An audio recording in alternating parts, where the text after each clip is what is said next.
para formar a los jóvenes.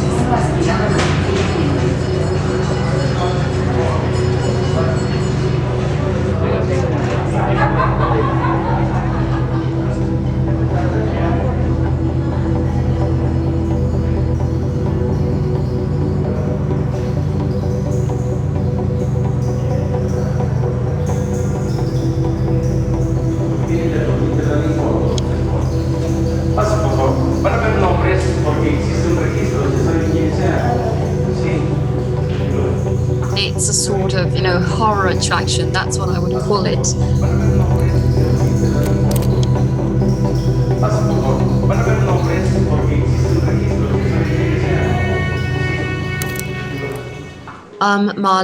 Marlene. I'm 22 years old. I studied communications. And before that, I studied literature. But I couldn't finish my career because I got sick. I got cancer, and it was a really, hard time for me. That's what brought me closer to death and to exploring and to know more about it. So I decided to sort of wait, get healthier, get better, and then start my communications, bachelor's. More than 100 years ago, people were dying. We didn't know where to put those corpses. After 5 years, more or less, in the state of Guanajuato, bodies or corpses are exhumed.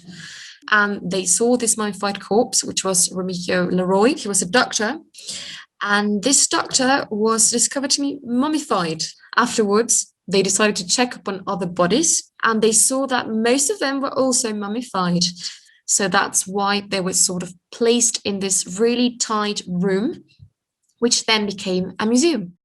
And there are a lot of tourists that go there and they're like, look, this is so creepy. I'm going to take a selfie. And you see them taking selfies with the mummies. And my thought was just, this is absolutely disrespectful, right? Because these were people. These were actually people, and they didn't decide to be there, to be displayed in that manner, nor the families, because most of the families couldn't afford to keep them buried.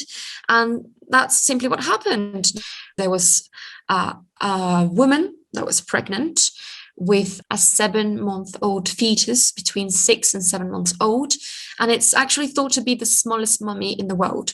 And, even the fetus was sort of separated from its mum. So it's kind of, a very, very visual exhibition of corpses, really.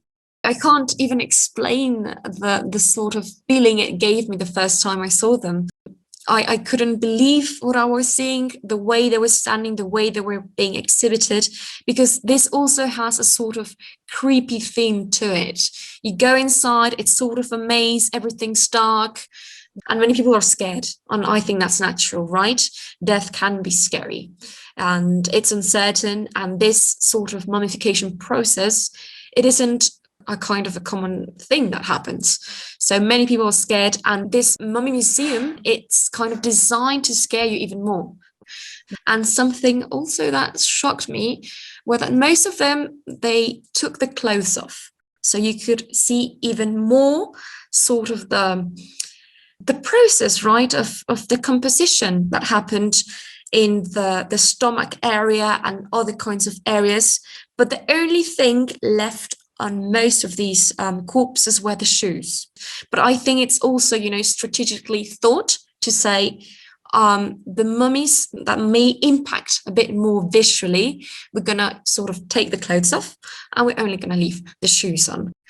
I think it's never too late to do something about it. We really need to sort of look at corpses and look at death as something that we need to be more empathic towards. I think that's my message.